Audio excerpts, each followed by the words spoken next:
What a job he's done. What a job. Incredible.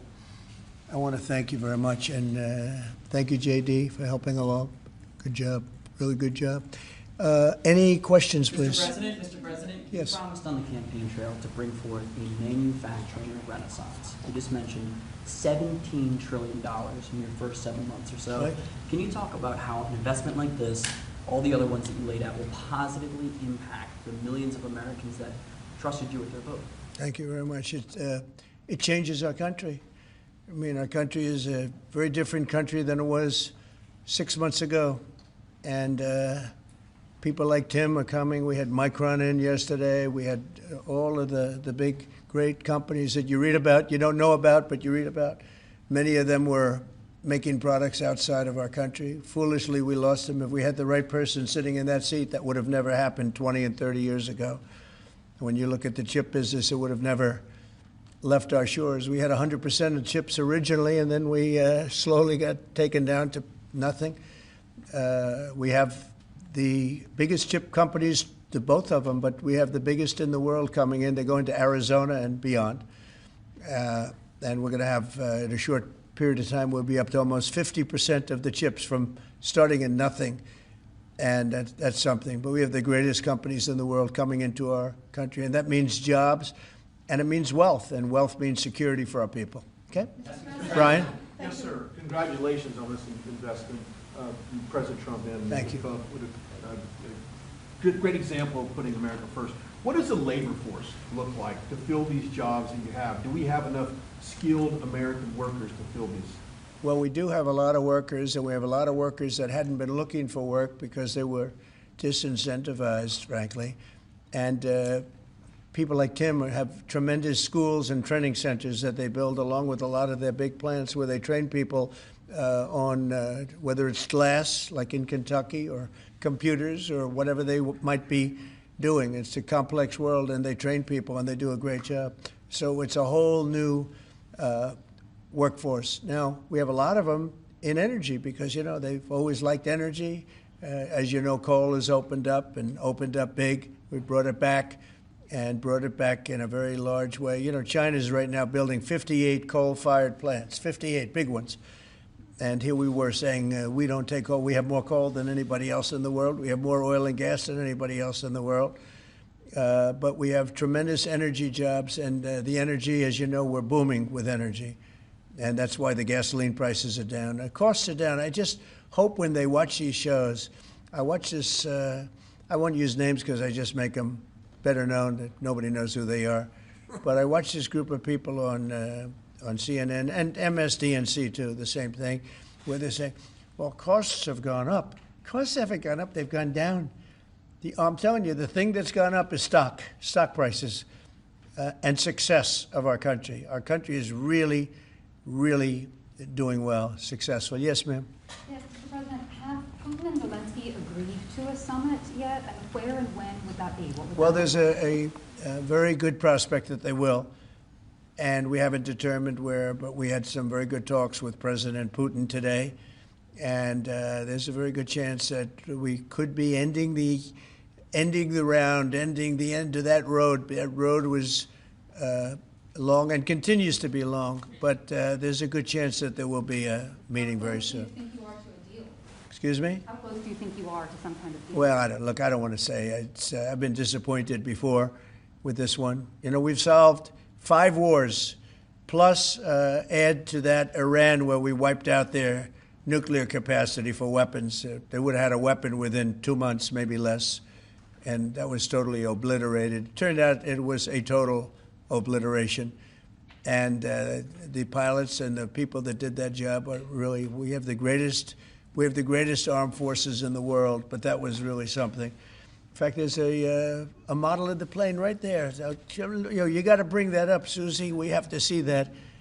Look at this. This was just given to me. You know, we ordered brand new B-2 bombers. This is a plane that over a period of 36 hours of constant flying. Look at this. So this is the brand new one they just ordered. Similar, but actually quite different. It's new and enhanced. It's an amazing machine. It went 36 hours We had 52 tankers up in the air loading up our planes because this was surrounded by F-22s and F-35s, and it was flawless, Tim. Even you would say it was flawless. And every one of those bombs hit their target. And then we had Tomahawks shot in from a submarine 300 miles away, and they hit every single Tomahawk hit its target. It was amazing. And that was a big threat. That was a nuclear threat. And here's the new one that we just ordered, a large number of them. I'll put it up. Mr. President, what was the breakthrough today? Did Vladimir Putin make some kind of concession that he hasn't been willing to make before? I don't call it a breakthrough. I mean, we've been working on this a long time. There are thousands of young people dying, mostly soldiers, but also, missiles being hit into Kiev and other places.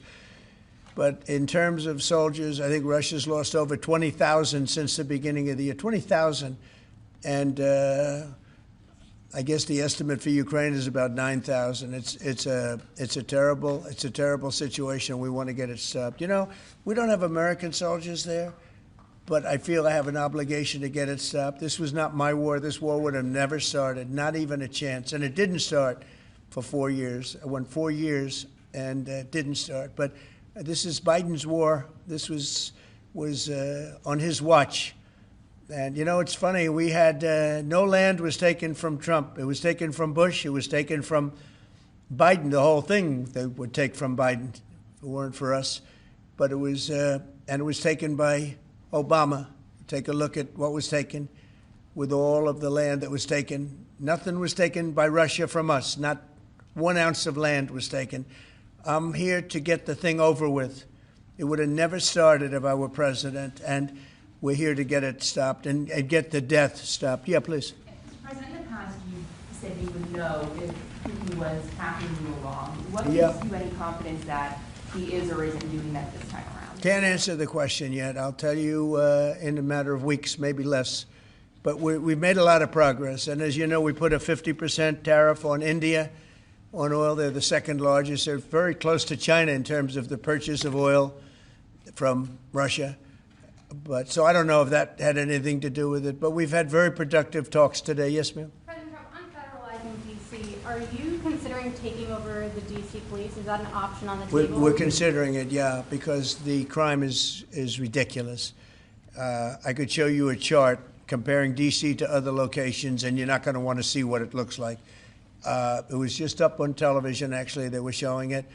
Now, we want to have a great, safe capital, and we're going to have it. And that includes cleanliness and it includes other things. We have a capital that's very unsafe. We just almost lost a young man, beautiful, handsome guy that got the hell knocked out of him the night before last. And I'm going to call him now. We wanted to give him a little recovery time.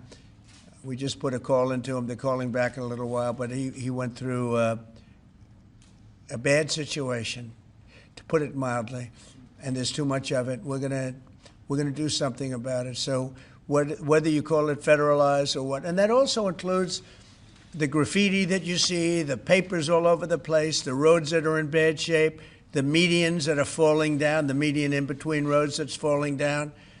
We're going to beautify the city. We're going to make it beautiful. And what a shame.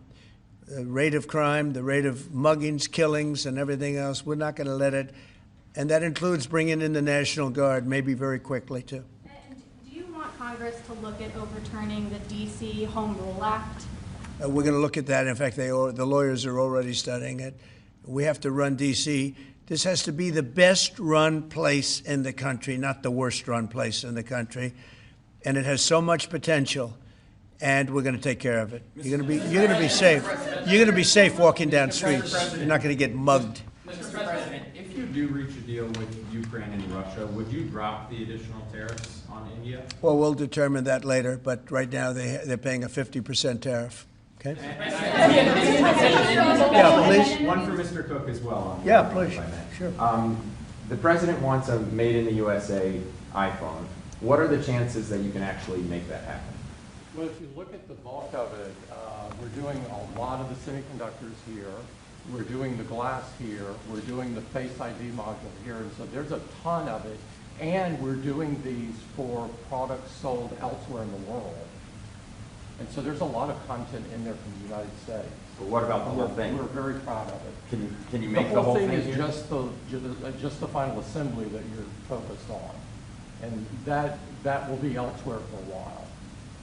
He makes many of the components here, and we've been talking about it, and the whole thing is set up at other places, and it's been there for a long time.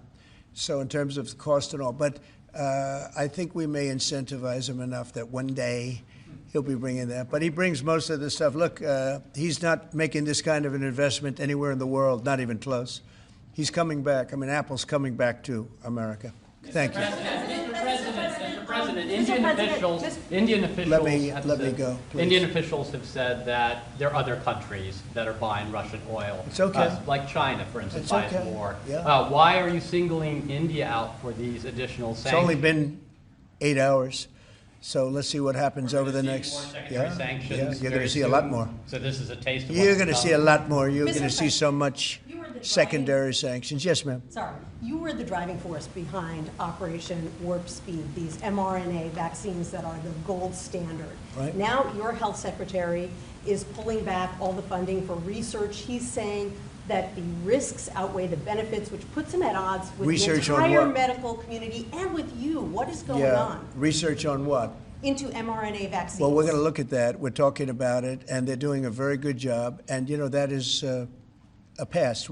Operation Warp Speed was, whether you're Republican or Democrat, considered one of the most incredible things ever done in this country. The efficiency, the way it was done, the distribution, everything about it has been amazing.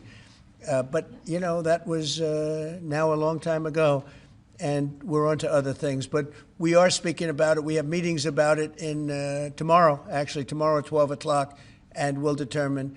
We're looking for other answers to other problems, to other sicknesses and diseases, and I think we're doing really well. Yes, ma'am, please. Thank you, Mr. President. You said many times that you want to stop wars in the Middle East. Now Prime Minister Netanyahu is contemplating reoccupying Gaza entirely. Is he defying you, sir, or are you giving him a green light? Well, we have stopped wars in the Middle East by stopping Iran from having a nuclear weapon, and they're you know, they can say they're going to start all over again, but that's a very dangerous thing for them to do, because we'll be back. As soon as they start, we'll be back. And I think they understand that. They're just words. But no, we've stopped a lot of wars in the Middle East. If you think about what we did with Iran, Iran was the perpetrator of hate, a very evil place, and I think it's going to be a lot different in the coming years. Mr. President, on the India penalties, do you have any similar plans to enact more tariffs on China as it relates Could to their happen. purchases? Could happen. Depends on how we do. Could happen. President, Brian? Yes, I've got an entertainment-based question for you. A few weeks ago, Stephen Colbert announced that he was leaving his show. Howard Stern announced that him and Sirius XM Radio are parting ways. Do you think the hate Trump business model that's been in the entertainment business is going out of business because it's not popular with the American people? Well, it hasn't worked, and it hasn't worked really for a long time, and I would say pretty much from the beginning. Colbert has no talent. I mean, I could take anybody here. I could go outside on the beautiful streets and pick up a couple of people that do just as well or better. They get higher ratings than he did. He's got no talent. Fallon has no talent. Kimmel has no talent. They're next. They're going to be going. I hear they're going to be going. I don't know, but I would imagine because they get, you know, Colbert has better ratings than Kimmel or Fallon. You know that. Howard Stern, it's a name I haven't heard. I used to do a show, used to have fun, but I haven't heard that name in a long time. What happened? He got terminated? Yeah, they're going to separate ways because I think what they're offering salary-wise is real low than what he's getting. You know when he went down? Whenever you want. You know when he went down? No, before. When he endorsed Hillary Clinton, he lost his audience. People said, give me a break. He went down when he endorsed Hillary Clinton. Mr. President, Have you talked to Governor Cuomo? Started interviewing Fed candidates yet? Yeah, And we've are you started the considering interviewing that? process. Scott and I and Howard, a lot of people, JD, we have some great candidates. It's probably down to 3. He doesn't want the job. He said, do you like this job better? Yes, sir. I mean, he was a candidate, but I don't think he'll take it. I really don't think he'd take it, actually. Are there any candidates from Wall Street, Mr. President? Yeah, essentially we're all from Wall Street, aren't we? You know, when you get right down to it, the term Wall Street. Yeah, please. Yep, you made your tax cuts permanent. You mentioned that the tariffs are bringing in a ton of external revenue. You've opened up markets, the EU, Japan, South Korea, many others, to American goods like we've never seen before. How much growth can we expect in the economy now that this model of yours is sort of beginning to really take off? Well, I think the growth is going to be unprecedented. I think we're going to have growth that's unbelievable. Now, remember, we're building and just starting to build a lot of these incredible plants. We talked about the electric facilities that we're building, the generating plants, electric generating plants. Are massive, and they're going to be great. And they're going to sell excess electricity into our grid. So we're going to be having much more electricity than we ever had. And those plants are going to be taken care of individually.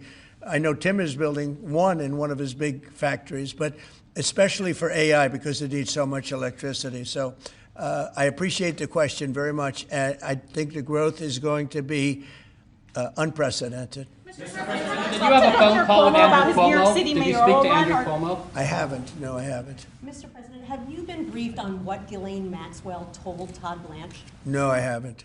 So you don't know whether I don't came know. up in the I know Todd is a conversation or very not? respected person all over the country, all over the world legally, so I don't know. Mr. President. Yeah, please, go ahead. Will the new Fed governor be temporary? We're probably going to go with a temp and then a permanent, I think. Are the two So the temp is going to be named, I'd say, over the next 2-3 days, and then we're going to go permanent. Are the two Kevins the leading contenders for the permanent spot for the chair? Well, the two Kevins? The two Kevins are absolutely, yeah. They're both very good. Mr. President. The two Kevins, very good. Mr. President, is Vice President Vance hosting a gathering this evening to talk about how to respond to the Epstein situation?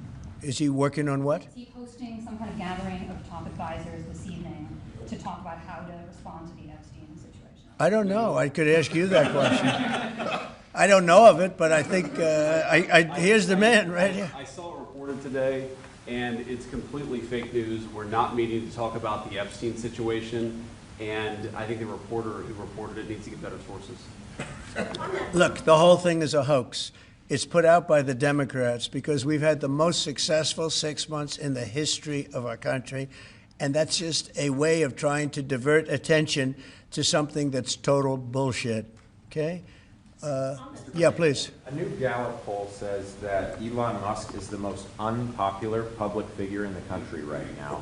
I'm wondering, do you miss having him around the White House, or is that poll accurate? I don't know if the poll's accurate. I think he's a good person. I think he had a bad moment, really bad moment, but he's a good person. I believe that. President Trump, are you keeping that 10 to 12 day deadline? China facing potential secondary sanctions for Yeah. Russian oil. Them having that tariff or sanction rather, or not, hinges on what going forward? It may happen. I mean, I don't know. I can't tell you yet, but we did it with India. We're doing it probably with a couple of others. One of them could be China. Yes. Are you keeping that 10 to 12 day deadline that you had given Russia after today's talks? Yeah, we're Or- pretty much getting close to it right now, but we're having very serious talks right now about getting out of Ukraine, getting it settled, getting it ended. Should have never started, would have never started. If I were president, it would have never started. I want to thank Tim Cook. He's a great, great man, a visionary, a businessman, just about every quality he can have other than athleticism. I don't know about that. I'm looking at him. I'm not 100% sure about you. You're a good athlete. I'll bet you're pretty good. I think he's good at everything, but I want to thank you very much, Tim. Thank you, sir. Congratulations. Thank you all very much. Thank you.